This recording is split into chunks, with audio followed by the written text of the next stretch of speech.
help women, save lives, and peacefully end abortion where you live. I can tell you exactly what would happen.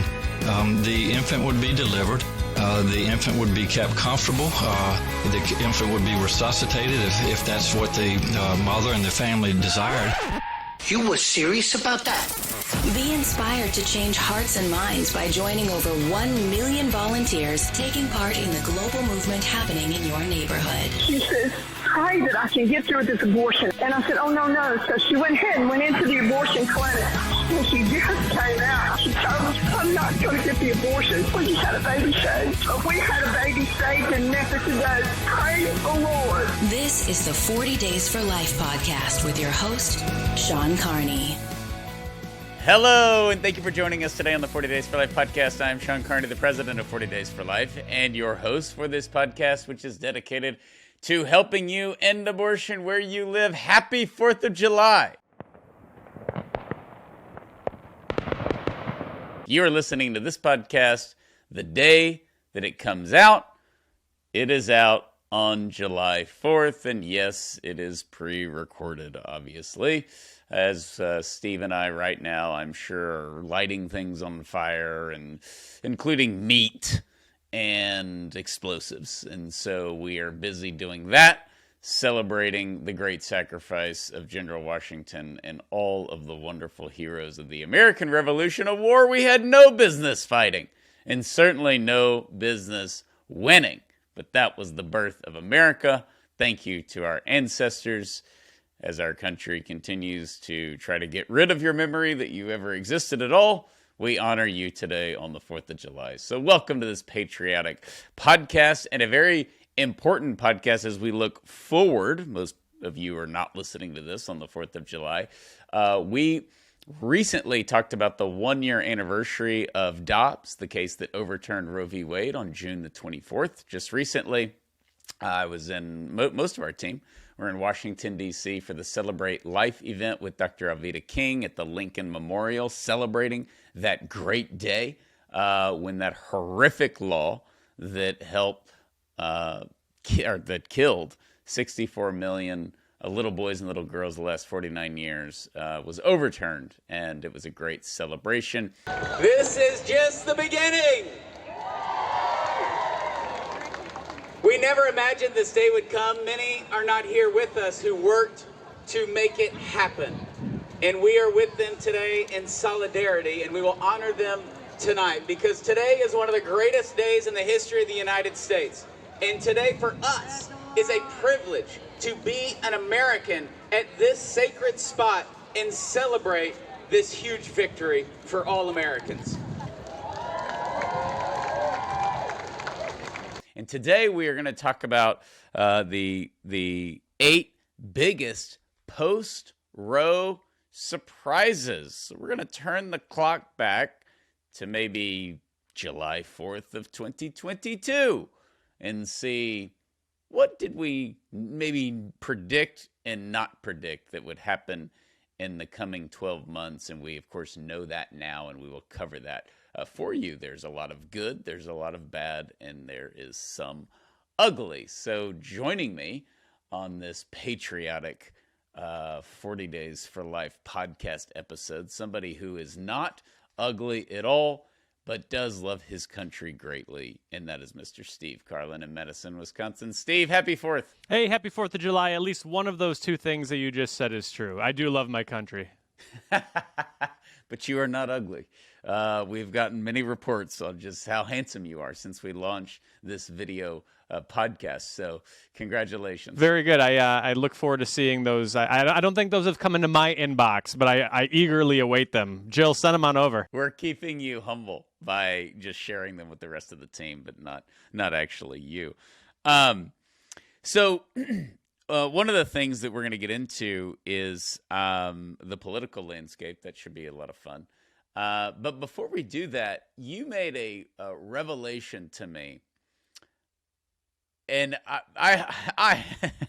I'm not sure if I'm glad that you made the revelation. I am glad, actually, because it's funny and we get to talk about it on the podcast. But you, I don't know how to say it. You were in a garage band in high school. Is that true, or is that made up? Yeah, that's definitely true. And that relates back actually to your introduction of me, because I was about, I want to say 16 years old, and I realized probably 2 or 3 years too late that I wasn't any good at sports, and also I wasn't very good looking. So that really left the only way to try to impress girls was to start a band. So we started a band, baby. Okay, well, to jump ahead, did that work? Did you end up with a girlfriend? Yeah, that's how I got Laura. It worked. It was perfect. I you rocked got out just wife. hard enough to settle down. Okay, this is like getting your feet wet and maybe going around the dating scene of your high school. This was, you're like batting 1,000. You got Laura and then ended up marrying her. Yeah, we started dating when we were still teenagers, actually. Older teenagers, but the sunset years of the garage band. I mean, once you land the girl, you get the girl, you rock out just just enough to settle down with the white picket fence, and that's how it was. I don't know if I was much better at music than I was at sports, but it worked, so I'm going to take it. Did the seriousness of you and Laura's relationship and that becoming more of a priority, did that lead to the breakup of the band? Oh, like the Yoko Ono type of thing? Is Laura Yoko Ono? I think that's what we're asking here. Yes. No, I think just growing up and going from your age starting with a 1 to your age starting with a 2, I think that was what did the trick. Okay. So I know the viewers and the listeners are dying to know, and I'm dying to know, and I think you told me, but I can't remember. What is the name of this band that you were part of? Okay, so it had 2 names. We switched it at one point. The first name, it was an inside joke that nobody remembers, so I don't know why this was the punchline, but it was No Bolshevik. That's a great name for a 4th of July podcast, frankly. No Bolshevik, no communism. No Bolshevik. And that's legit, Steve. That is actually a really good name for a band. I can't believe it wasn't taken. I am we had this thoroughly impressed. We had this cool logo. It was the word no, and then the O of no had Bolshevik in the middle, and it had like the slash through. So it was definitely, there was no quarter being given to communists there. Was it red? Like, did you throw in some of the more like commie references? No, it was pretty simple. You know, we were minimalists. We didn't want to overdo it. No Bolshevik. I can't believe it. That is genius. I'm really surprised that hasn't been a book or a song or a band or something. I mean, great kids book teaching them about commies. Yeah, without a doubt. It was a good time in life. I'm grateful for it. Most of my neighbors liked it when we were practicing, but we had this one neighbor who did not enjoy it and called the police every time. So probably the most epic moment of the garage band days had nothing to do really with us playing, but the police showed up as they were wont to do.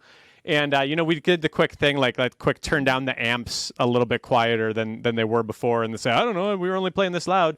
And so the officer comes and he says, if they don't have the guts to make more than anonymous call, he didn't say guts, he used something that's maybe more offensive, but if they don't have the guts to say who they are when they make their complaint, I'm not telling you to turn it down. And then this police officer, Officer Schomer, wherever you are, God bless you, you're a legend.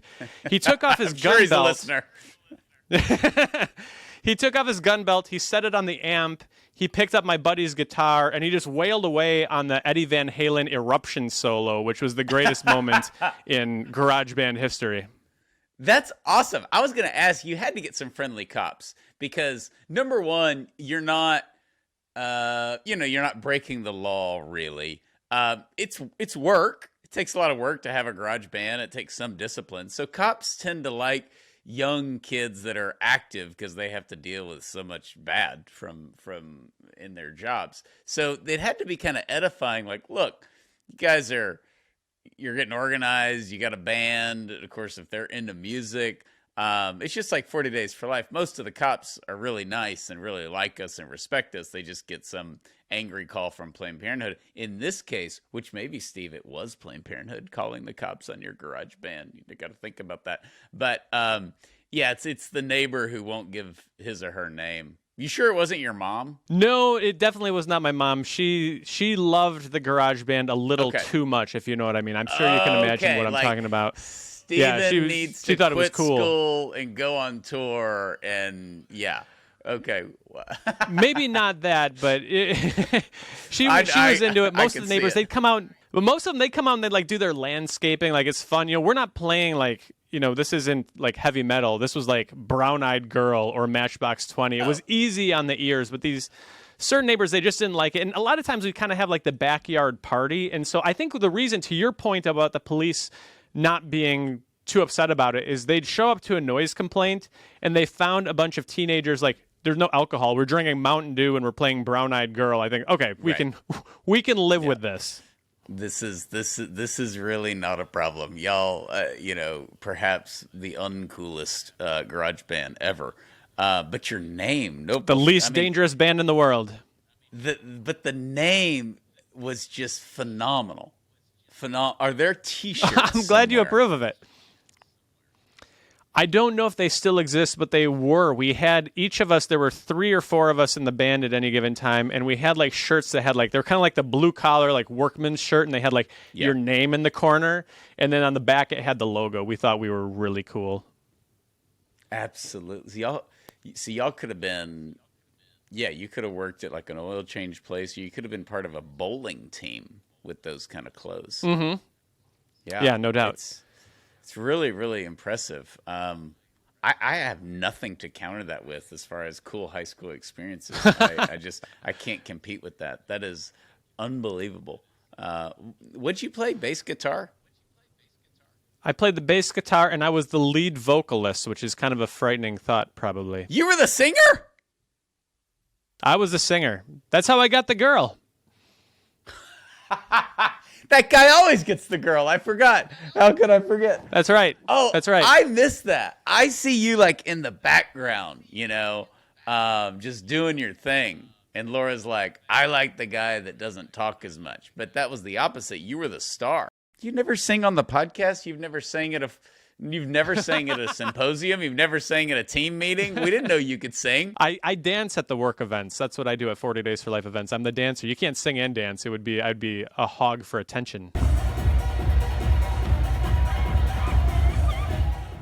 The dancing is unsolicited from our standpoint. You just do it. and it's entertaining. But you actually can sing and sing in a band, and yet we're not harnessing that talent for our great mission at our symposium. Well, it was kind of by default, right? My best friend was a drummer. He was really good. He was basically tone deaf. That's why he played the drums. My brother played the guitar. He was a really good guitar player, but he wasn't really a singer either. So I was like, well, I'm not good at sports. I need to find a way to be cool. Maybe music is it. And bass guitar, like, there are really talented bass guitar players, but if there's a bad bass player and he's just kind of faking it and, you know, not really doing much, like, nobody's going to notice, right? Unless you're really, really into music. So I was kind of able to fake the funk on that and then sing just adequately enough, I suppose, to be the lead singer for, I don't think it's a high bar to clear to be the lead singer of the high school / early college garage band. We'll say that. Unless you make it big. Okay, before we move on, and we definitely need to move on, but I want to, because we're the same age. I'm like a year or two older than you. So let me name some bands. And did you sing any of their stuff? Okay. Blind Melon. No, they only really had like one song, right? They only had one song, but it was awesome. Counting Crows? Yes. Green Day? Absolutely. Bush? No. Oh, no Glycerine for Steve. I would like to hear that. No, it's kind of a dark song, right? We're playing like the backyard summertime parties. It was a little Matchbox 20. I think it'd be a depressing party. Yeah, Matchbox 20 is awesome now. I mean, you can listen to them. My kids like Matchbox 20. That's one of the few 90s things besides all the great movies that I've forced on them. Matchbox 20. What I like, Blink 182. Definitely. It was like the first song we learned, I think. Three Doors Down. What we played a lot of was We talk about a good band name. This is the worst band name of all time, but we played a lot of songs by the Goo Goo Dolls. I used to be a big fan. I've seen them like 8 times in concert. I've kind of moved on, but we played a lot of their stuff. I've never. Yeah. The only thing I've seen 2 people in concert in my life, sadly. But the Goo Goo Dolls are legit. I like their name. You remember it. They picked it because they were drunk and their record label said, you better come up with a name. So that's what they settled on. Oh, okay. Well, that actually makes a lot of sense. They could have come up with a far worse name considering those circumstances. True. Okay. That's unbelievable. Email us at podcast@40daysforlife.com if, number one, you think we should force Steve, as part of his job at 40 Days for Life, to sing at the symposium, because the symposium is in a couple of weeks. So the Post-Roe symposium. So we could carve out time. We're going to have to cancel like Abby Johnson or something, but we're going to have to carve out time so that Steve can sing. We'll do a demo. Like, you could sing to the team. So we're like, hey, he was in the band, but he really can't sing. But I have a feeling you really can sing, and we need to highlight that, because I'm putting all my faith in the fact that Laura went for you and married you, and you were the lead vocalist. That's where my hope is. So I think you can sing. I think you're taking the Hootie and the Blowfish approach to pick another band that we sang their music. Great band. You can't dance, I can't sing. Yeah. What was it? You don't dance, I don't sing. You can do one of the two, and you've seen me dance, and you're putting your chips to the side of the table that says he can sing. That's what you're doing. Yeah, I'm gonna say that the dancing is not the highlight of Steve Carlin's unbelievable talents, and there's still something that's better within you than your dancing. You work really hard and plan really hard, shamefully. You're dancing at the symposium. But I think you could just get up there and sing. So I love it. I think it's great. And I did not know this. Steve, the listener and the viewer should know, Steve passively mentioned a garage band in like conversation one day. And that's how this came about, and we just stopped any inquiries from me and said, we're going to discuss this on the podcast. This is probably too good just to conceal with the two of us. So that's why we shared that. I had no idea this was all real. What you just witnessed, or what you fast forwarded through, was all very real. Okay, it is finally the 4th of July. It is a wonderful day. It is a wonderful year. The second post-Roe 4th of July. And Steve, we know a lot now that we did not know a year ago. And we're just going to go through these. These are 8 of the biggest post-Roe surprises. And one of them has just kind of continues to be in the news and linger. And it's probably going to get highlighted more in the next 12 months. And that is with the primary going on with DeSantis and Trump and all of that. It's like the parents are fighting. Trump has had these occasions where the overturning of Roe v. Wade is like the only thing in his life he will not brag about and take credit for. Yeah, it's kind of wild. You would really think that he would be taking the ultimate victory lap, talking about how his approval rating among babies is very, very high, extraordinarily, extremely, very high. And he's really kind of shied away from it. In fact, if anything, he seems like he's kind of come out as critical of pro-lifers since Roe was overturned. He talked about how, I'm not sure who he was talking about. He was suggesting that pro-lifers thought that the heartbeat bill in Florida was too severe. I don't know, Sean, have you heard of anyone who thought that a heartbeat bill stopping abortion at 6 weeks is too severe? I have not heard anything like that from within the pro-life movement. No, it's the opposite. It's the opposite. Most pro-lifers like the heartbeat bills. I like the heartbeat bills.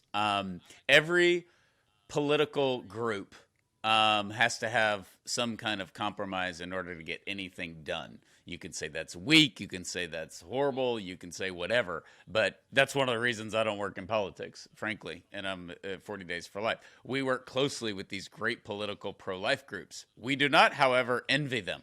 because they have to come up with something that will get passed, and we can decide to agree or disagree with that, and we do. We do agree or disagree with it based on what it is. With that said, I didn't really like the heartbeat bills when they were first becoming a thing. I was actually in a meeting where they were first introduced, I think over 10 years ago as a concept. Longer than 10 years ago. It was forever ago. It's in Ohio. And what I like about them is that the humanity of the unborn is put directly up front in the name. Because a heartbeat bill, that could be anything. If you just remove your mentality as a pro-lifer, the heartbeat bill, if it wasn't a pro-life thing and you heard about it 20 years ago, who knows? That could be a foster child thing. That could be a veteran thing. Heartbeat is just kind of universal. It's positive, right? But for abortion, we're going to stop a heartbeat. And this is when a heartbeat is detected, so we're going to call it the heartbeat bill. I thought that alone is brilliant. Number two, it's a 6-week ban, which in my mind is essentially a ban based on the market. I know that some of them allow exceptions, and technically you could go in at 5 weeks or 4 weeks and have an abortion if you knew that you were pregnant. Most women don't. That's just a reality. So it ends most abortions. And we know that now, Steve. And most pro-lifers want that. The ones that don't like the heartbeat bill think that it compromises what about the babies before 6 weeks, and it's not an all-out ban. And, of course, an all-out ban would be the best. But most states just aren't able to get that. You can get mad. You can get frustrated. But the pro-lifers who know they could get a heartbeat bill through, frankly, I'm surprised there's as many states that have the heartbeat bill, because it would have been unheard of 15 years ago. It would have been like the most extreme thing ever. Just insane. So I like the heartbeat bills. Most pro-lifers do. And for Trump to criticize it, I was just... he lost a very good advisor who had been with him for a while. And you see that. You can see that, particularly on the Catholic stuff and the religious liberty stuff and anything to do with abortion. He lost that lady, and it shows. Yeah, and he even, I think, dating back to the election where the election results were not as strong as pro-lifers had hoped, he was kind of blaming pro-lifers for not showing up to vote, which isn't the case. I think pro-lifers everywhere vote. I think we're a reliable voting bloc. That's why I think that's why the Republicans have not had as much success when they've tried to kind of like, oh, we're going to set social issues aside and focus on taxation or fiscal policy or whatever. Hey, that's also enabled lame Republicans over the history too, is that they know, well, the pro-lifers will vote me because I got an R next to my name. Yeah. It's a faithful voting bloc. That's true, yeah. But I think he's wrong. Either way, whether they're voting for good pro-lifers or they're voting for fake pro-lifers, they vote. And so I think it's unfair for him to blame the election on that. And also, if you take a look at it, I think what's pretty interesting here is we've talked about repeatedly that a lot of the governors in particular who took a strong principled pro-life stance and articulated why they were doing so, they were successful in their elections. So it doesn't make a whole lot of sense to me for him to come out and say that they lost the election for pro-lifers. You see DeSantis, I mean, it's good on DeSantis. He went and you see all of the criticism of pro-lifers, the attempts to blame shift election results to pro-lifers, and DeSantis goes and he signs the heartbeat bill, and then like a week later he announces he's running for president. I thought that was a strong move from a pro-life perspective. It is, and the counter argument to that is you'll have pro-life guy say, oh, he's not really pro-life, he just signed that bill, he didn't care about the unborn in Florida, he just signed that because he was getting ready to run for president. We don't know that. DeSantis has been pretty pro-life his whole life. But at the same time, Florida had the 15-week, which to me is useless. And then it wasn't until he got ready to announce that he announced the 6-week. But he did it. And he certainly doesn't he doesn't endorse this notion that we need to get away from these heartbeat bills, because otherwise it'd be the last thing he did before he announced for president. He'd come out with some moderate position and have some statement, then announce that he's running for president. But he didn't. He did the 6 weeks. And so, but going back to Trump, that's been a shocking thing. So when Roe was overturned, if you turn the clock back, Donald Trump's quote was, "God did it," because the media ran to Trump and they said, "Why, what do you think? You did this." And he said, "Oh, God did it." Which is also in a very good way not taking credit for it, but that hasn't been very Donald Trump-esque over the years, that he just doesn't take credit for things and gives God all the glory and the praise. I'm glad he did. But it's just funny how he never really had a victory lap, and he's had this awkward relationship with the pro-life movement. The pro-life movement that really worshipped him with these 3 Supreme Court justices, especially with the overturning of Roe, and he seems to have just been distancing himself from pro-lifers. It's a very strange thing. It's surprising too, because you have talked about how the overturning of Roe v. Wade is his legacy. This is 100 years from now, when the textbooks are written on the Trump administration, that's going to be like paragraph A, right? And in my opinion, by him running away from that, he's going to allow others to write the narrative. It's going to be January 6th, and it's going to be everything that happened during the COVID years, and it's going to be the whole Russian collusion thing. None of these things are what you want yourself to go down in the history books for, but he's got the opportunity to go down in the history books as a civil rights icon and legend. We'll be talking about this for hundreds of years into the future, and he's like, I don't know, not interested. Yeah, and as a president, his legacy are judges at large. He appointed so many federal judges, thankfully, and then, of course, the 3 Supreme Court justices. And that is his legacy, for sure. But the Roe decision, which is so monumental, will be his ultimate legacy that they'll remember in 100 years, or talk about in 100 years. I think that the headline of Donald Trump, I love doing this because I love history, but in 100 years, he'll be the billionaire celebrity who became president out of nowhere. That'll be probably the upset of Hillary and sort of this Clinton dynasty in D.C., and he upset that. That'll be point number 1. Point number 2 will be the Supreme Court, for sure. It is his legacy, and I think sometimes he's hesitant to take a lot of credit for the justices because they're unpredictable, and he doesn't want to get burned, because he's criticized his own Supreme Court. That would be my guess, is that he doesn't know what they're going to decide in 3 months or 6 months. So he doesn't want to declare them in the Hall of Fame, because I don't think he trusts them, because he knows that they're not loyal to him, which they're not, nor should they be, and he thinks they should be. But justices should not be loyal to presidents. They should be loyal to the Constitution. So it's easier said than done sometimes, but that's the reality. Okay, so that's number 1. Number 2, we may get some criticism for this because some people don't agree, but this is this is the hot take. This is where people are like, I don't care about Steve's stupid garage band. I don't like him. Republicans, Steve, pro-life Republicans have not caved on abortion. That is our hot take on this podcast. A year after Roe, Republicans have not caved. Send your hate mail to podcast@40daysforlife.com. Steve, explain this. So obviously we've long ranted about the 2017 congressional majority that failed to defund Planned Parenthood. And I was expecting to get a lot more of this now.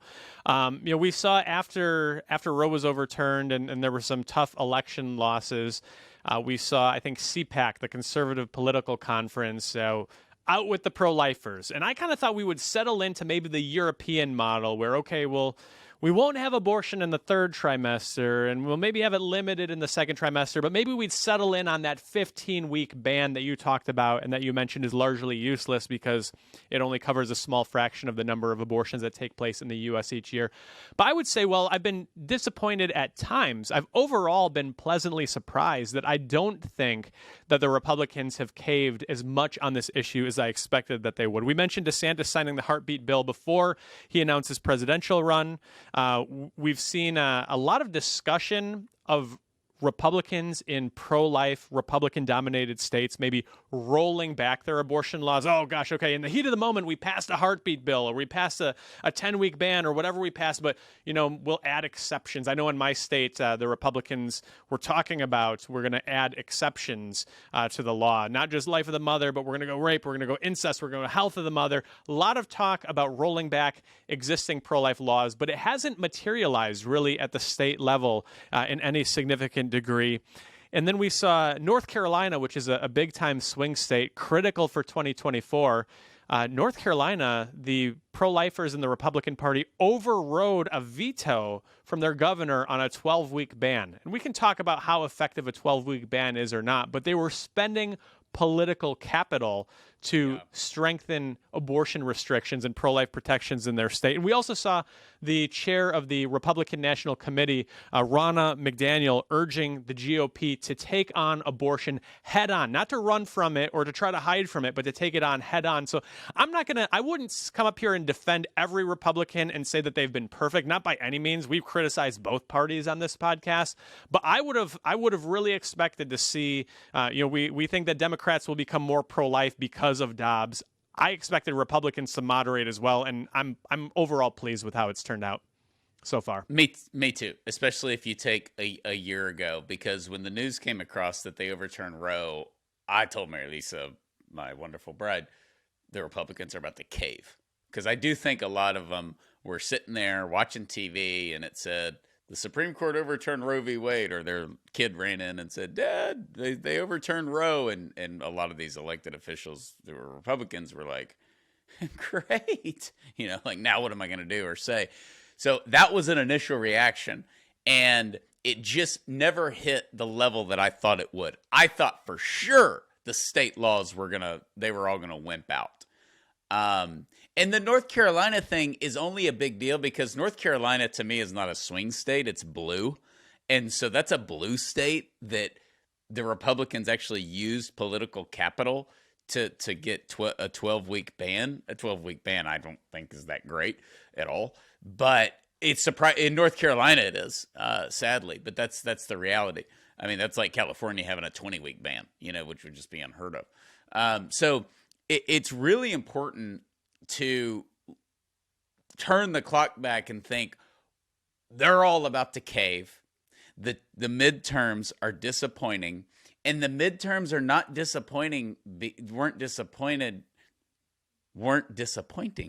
because Republicans totally caved on abortion. It's that they had terrible candidates, and political positions don't win elections. Candidates do, and they had horrible candidates running against bad candidates. And, the Fetterman Dr. Oz thing, the whole thing looked like a Saturday Night Live skit from both candidates. And one guy just ended up having to win. But it's just, I have no idea what Dr. Oz believed on abortion, but I do know his platform was pro-life and that he was a terrible candidate who ran for all the wrong reasons. Pennsylvania is this massive state, and this was your plan, it's just absolutely brutal. So anyways, I am surprised, and I did not see this, but people can Google it because I double checked it, but Steve has it in here.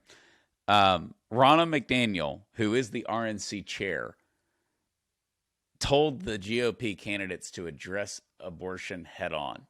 And that is significant because you can't unring that bell. That means if you're going to run, if you're going to, be a Republican, you need to take abortion head on. And that is really what I don't think a lot of them were going to do when you look a year ago. And so that it's very encouraging. It's very encouraging because the reason we're saying this is not because we're saying everybody must go all in for every Republican, but it keeps us further away from Canada. And all of our experience with the Canadians, which is vast, is you guys are idiots. This is from the Canadians. Y'all are idiots. You need to thank God you have a major party that has a pro-life platform. We don't. We never will. And you're just stuck with what you can do because it's not a platform. And that's most countries. And it's very unique that the Republicans have it on their platform. However, it's America. And the reason they have it on their platform is because if they don't, we will punish them. And so it goes back to the people. It doesn't matter if they want it on their platform or if they even want to talk about it. It does matter that it's on there and that they do talk about it and they do so well. Their personal desires, we could care less about. There are politicians, they work for us. So that pressure that Americans put on pro-life politicians is what keeps abortion relevant. So keep that up. And Steve, I do think that if now with the blanket and the coziness of Roe being gone, if you're a Democrat in South Carolina, you're a Congress Democrat in Texas, or I don't know, rural Colorado, you just don't have to march to the sound of the abortion band anymore. You don't have to be for infanticide. You don't have to say, well, it's, you actually have to take a position. And the position is that it's up to the states and you trust the states to decide. That would be kind of the wimpy pro-choice Democrat response. And that's a pro-life response if you're in Texas or Florida or Tennessee or Alabama or Missouri.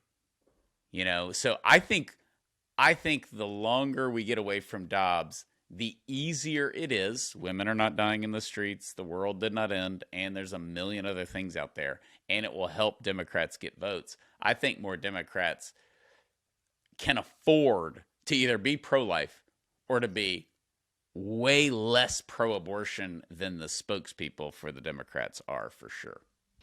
Yeah, without a doubt. And I think this one sort of segues into our next surprise of the first year post-Roe, which is not a positive surprise. It's the lack of electoral success. We've kind of hinted at it before. Some have won, some have lost. But pro-life, big picture, pro-life gains in elections were minimal in 2022. And I was surprised that happened because I thought pro-lifers would be more motivated, and they did show up to vote. But I wasn't expecting the backlash to be such a big issue, particularly when we've got, the Afghanistan debacle, we've got 10% inflation, we've got corruption everywhere, we've got all of the different things, and nobody needs me to give the litany of the things that are going wrong in this country. And for people to kind of look at it and say, you know what, we're going to vote to keep abortion legal at the expense of dealing with all these other issues, that was a surprise to me too. We addressed this on a number of different podcasts. We talked about it on season 7, episode 46. We had some elections that hinged really on abortion. We can't even blame other issues for creeping in. The Kansas referendum was solely about abortion.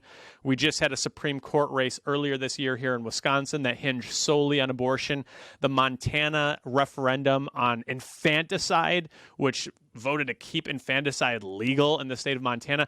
These were shocking things. They came as a surprise to me. I thought there'd be some backlash, but it would fade quickly. I still think it'll fade. I think there's a roadmap to getting past it, but at least short term, the elections were a surprise to me. Me too. I was wrong on a lot of the elections. I thought that abortion would fade by September, October, November. And now, looking back, if I can Monday morning quarterback myself, here's what happened, Steve. The litany of garbage that you went through, which you forgot gas prices. That was a huge deal last summer. Gas was just shooting up. Gas prices, inflation, Afghanistan, just the litany. Everything was really going wrong. So the Democrats wisely focused on the evil in the world, which is the Supreme Court, and they made it all about abortion. But I still think, combined with bad candidates, that it wasn't as big of a deal. some women came out and they voted. Yes, that happened. And I didn't expect it would happen to the level that it did. But it wasn't this overwhelming thing where it's like the Republicans lost the House or something. It was not the day Roe v. Wade was overturned. Remember, and all the nuts go back to Kavanaugh's house. The guy's going to kill Kavanaugh. All the protests. That essentially was gone by August 1st of last year. But the political resurrection of it was in the fall. And they basically had nothing to run on, so they made it all about abortion because they could not talk about anything else. And that is a sobering moment because it shows how much our country wants abortion, frankly, that people fell for that garbage. I mean, everything's awful in our country, and they're still voting for abortion rights. So I think that's a big victory for the abortion movement. I really do. I'd be interested to see, and we will see, eventually Planned Parenthood's fundraising numbers in those months. But that's another interesting stat. But yeah, the elections, the midterms, abortion being a bigger issue, that definitely happened. The pro-lifers showed up, but definitely the pro-abortion folks showed up to vote, and there were terrible candidates. And it will be interesting to see with 2 more years how that is in 2024, because by the time the presidential debates start, and was overturning Roe good or bad? Do you want a federal law banning all abortion? Once those Republicans and Democrats get those questions on the debate stage in late September of 2024, all the positions would have been settled. The dust would have been settled. I don't know if it'll be as sensational as it was last year. Yeah, if any pro-lifers who are panicking about what we saw happen election-wise last year should recognize that the abortion industry is panicking twice as hard. And this is the rare case where I complain a lot about how short of attention spans voters have. Like, the Afghanistan thing happens, it's a complete disgrace, a tragedy, it's awful, and then like a few weeks later we're wanting abortion to be legal again or whatever, voting on that. This is a case where short attention spans are going to help us because people are going to forget about it. All the bombastic claims about women dying in the streets, they're not going to last and they're not going to have legs. And I think that when 2024 comes around, or even some of the local elections that will take place before then, I think we're going to start to see a shift. We also, to wrap this up, we had a podcast on just basically how the world's not ending. And it's amazing when the Democrats took over in 2020, what they have not gotten accomplished. I mean, there's some big stuff. Look at the Trump taxes are still in. I mean, anytime a party takes over, the first thing they gut is the current tax code. They either increase taxes for the wealthy or they cut taxes for businesses. I mean, it just goes back and forth. And the fact that the Trump tax plan is in place in 2023 is just shocking to me. 2 years ago at this time, they were gonna make Puerto Rico a state. They were gonna make Washington, D.C. a state. They were gonna nationalize elections. They were going to pack the Supreme Court. There's a lot of stuff that has been forgotten about. Yeah, you're exactly right. Okay, so number 4 on our list. Number 3 was elections. Number 4 biggest surprises since the overturning of Roe is that the abortion industry was even more unprepared for the overturning of Roe than we expected. Yeah, we had called it from the beginning. We said they're not going to be ready for this. And even with that low expectation we had for Alexis McGill-Johnson and Planned Parenthood and NARAL, they still managed to not clear that bar. They haven't really had a meaningful response. They did raise a lot of money. You mentioned that a moment ago. They raised record amounts of money. But what have they done with it? I haven't seen a whole lot of action with it. Sex changes. Yeah, I think you're right. Hormone, gender affirming, whatever. But this is not, it's not Cecile Richards' Planned Parenthood. I'm not seeing Alexis McGill-Johnson on television. I'm not seeing her doing these heartbreaking interviews. She belongs on a milk carton. She's missing in action. And even the responses that they had, they kind of came out a couple months later. Well, we're going to have abortion vans in border states. We're going to send abortion vans to the border of Illinois and Missouri. And we were kind of like, okay. And we were ready to respond to it. We haven't even been able to deploy our response because these abortion vans that were going to be active at the end of 2022, we're now in the second half. We're the back 9 of 2023, and they're not even talking about them anymore, as far as I can tell. Maybe we'll be surprised, and next week there's an abortion van out. But to me, this looks like it was all talking point, all fundraising, all get the base rallied up, throw them some red meat, but nothing to show for it. Yeah, and the minute we say, well, they're never going to do it, they'll launch one of those vans. So I don't want to be that guy, but we prepared because they put it in their plan, and we prepared, and we have not launched our vans yet because we don't need to. So I think that may have been all talk. Okay, number 5. Walgreens and CVS become the largest abortion providers in America. Now, this was a surprise. You could kind of say this. Like, this is something crazy pro-abortion guy would have said the day Roe was overturned. Well, I tell you what, we need to get all the pharmacies distributing abortion pills since Amy Coney Barrett doesn't believe in healthcare. Kind of these outrageous, like, CVS is not going to be distributing RE46. And lo and behold, January, they announced that they are. We now have 40 Days for Life campaigns outside those locations. We've educated tens of thousands of people on abortion pill reversal and the dangers of abortion pills and all of those things. So that was the biggest adjustment, I think, for us. January of this year was pivoting, getting new resources, making new signs, getting new campaign locations. We'll have a lot more in the fall outside of the pharmacies. We continue to get great media coverage exposing them. Again, they have not started distributing these pills yet. But Steve, this was surprising from 2 massive publicly traded companies. Even if you're liberal, there's a lot of liberals that don't want abortion pills handed out at pharmacies that are, in their neighborhood. Yeah, it's an uncomfortable thing, and the backlash has been swift and it's been immediate as pro-life Christians everywhere are moving their prescriptions because nobody wants to be associated with abortion. I remember, I bring this up a lot, when we were fighting my alma mater, the University of Wisconsin, looking to bring a late-term abortion facility into their hospital system.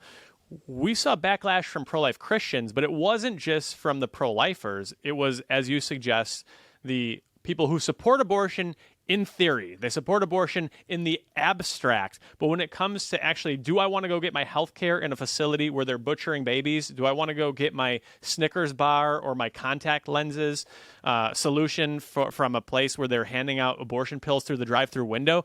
They didn't count on a backlash to that. This is where I think every big corporation needs to hire a position that's like this isn't my idea, but like the vice president of common sense. Just get a regular guy off the streets. And when the boardroom starts talking, you know what we should do? We should start handing out abortion pills through the drive-through window. You need that regular man on there to say, are you guys sure about this? Yes. Like someone with a brain that is in the meeting saying, hey, the idea that we're going to take the 1-year anniversary of a dude pretending that he's a girl and put it on the can of our blue collar beer. I don't think that's a good idea. They need that guy. They need the VP of common sense. Bud Light certainly needed it. The LA Dodgers, they need a VP of like exorcists. I mean, they just need somebody to go around and, but it's the same. Target as well. They need the VP of exorcism. Okay. By the way, just to catch people up, remember Walgreens? We wrote that letter and then saying the FDA just legalized this. They just deregulated it. The last thing we need to do is further deregulate abortion in our country. So it's deregulated surgery we have. And RE46 has been extremely deregulated. So they deregulated it, but the FDA gave no instruction. Can the pharmacies do it where RE46 is illegal? Can minors get it? None of this stuff was addressed. So we wrote a letter, 20 attorney generals wrote a letter, and immediately Walgreens bailed on those 20 states. That was a big victory. And if you missed it, we got great news coverage from Fox Business on this, from other media outlets. So we'll continue to get that also as this moves forward and they get into actually distributing these. If it happens, they could still always bail. But that was surprising, CVS and Walgreens getting into the abortion industry. Okay, I think number 1, most surprising, most disappointing, really, really bad, the corrupt Department of Justice targeting pro-life people. Yeah, this is kind of an interesting item because, I think we've all like been party to those conversations where it's like, and when the government turns on us, we can count on like, law enforcement. They took the oath. They're going to support Americans. And, many of them do, but you don't need the whole FBI to be corrupt for an axe-grinding, agenda-driven segment of a politicized Department of Justice to go after pro-lifers. And after we've had a great working relationship with the FBI in the Bush administration and the Trump administration, but also the Obama administration and also the first year and a half of the Biden administration, the switch flipped overnight with the overturning of Roe v. Wade. They came after Mark Houck. They did the armed raid. We've had FBI contacts and federal and state law enforcement contacts, local law enforcement contacts like we've never had before. Just an attempt to really intimidate pro-lifers out of exercising their constitutional rights. So, we knew Antifa was going to come after pro-lifers after Roe was overturned. I didn't see the FBI doing it. Me neither. And and folks should know this is not just, we're really surprised that Mark Houck's house got raided, and thank God the Philadelphia jury deliberated less than an hour and embarrassed and punished the FBI and the DOJ. And we, represent Mark, and so anything that continues out of that situation, you'll definitely hear about it from us. It's not just that. It's the constant inquiries from the FBI across the country that we've had to our leaders, to our volunteers, 1 to 2 a week at one point, Steve, from the federal government. Why are y'all pro-life? Why do you go out to abortion facilities? Just stuff like, isn't there a fentanyl crisis in our country? Like opioids, the sex traffickers? Like, I want the FBI. I'm not a defund the FBI guy yet. But there are so many good men and women at the FBI. But there's a lot of corruption, and they can't control it. There's no way everybody at the FBI thought it was a good idea raiding Mark Houck's house. In fact, now we know many in the FBI thought it was a horrible idea, and they were ignored. And some with local law enforcement who were along for the ride, or supposed to be along for the ride, and said, no, I'm going to opt out of this. They bailed on it. And as time passes, it's going to be fun to share some of this footage and audio recordings that we have. But there's a lot going on just throughout the year with the FBI and the DOJ having inquiries into 40 Days for Life. And so I'm hoping that it goes away. That's typically not a very good approach when dealing with the DOJ. I just hope our government leaves us alone. Usually doesn't work out that way, but I think with each whistleblower, which God bless all of those people, there will be more for sure. That is having an impact. And the more these politicians hammer away at Merrick Garland, who does not like us, does not like anybody. I wouldn't like anybody either if my name was Merrick Garland. But it's just one of those things where it never seems to end with the DOJ. They get hammered, they get embarrassed, and they just, more comes out targeting Catholics, targeting anybody who takes their faith seriously. So, okay. Number 7. This was fun, Steve. If there was any good that came out of the FBI raiding Mark's house, which besides Mark embarrassing them in court, in the discovery process of the Mark Houck trial, we were able to obtain Planned Parenthood's escort training, which is astonishingly really bad and elementary. We did a podcast episode on this, I think season 8, episode 11, just an entire episode on all of the revelations out of this. But I think that the one takeaway that we had was this looks like a document that was put together at 4:45 on a Friday afternoon with someone who was eager to get to the lake for the weekend. Or like somebody's like 8 or 9-year-old who, quote, is really good in English class. And they're like, hey, little Billy, who used to be Sally, you're going to write our escort plan, And they had this little pro-abortion kid do it. And it's just like, this is it. It's underwhelming. They're a $1.5 billion operation. I mean, think of things that aren't worth $1.5 billion. I mean, just massive companies out there that haven't hit $1 billion, but they're just professionally run. Everything they do turns to gold. Planned Parenthood is huge in their escort training, which that came out too. Bruce Love, who had the altercation with Mark, and Bruce Love is his real name, they ended up banning him from being an escort because the guy was such a jerk. I mean, he violated Planned Parenthood's own policies, which also came out in Mark Houck's trial. So I think that was one of the surprises a year ago, Steve, if somebody would have turned to you and I and said, here is Planned Parenthood's escort training, we'd have been like, awesome. We didn't know we'd be able to ever get this. That would have been surprising enough. Number two, it would have been surprising how underwhelming it is. I mean, it couldn't inspire anyone to do anything. And we work in a movement, right? And 90% of this is inspiration, right?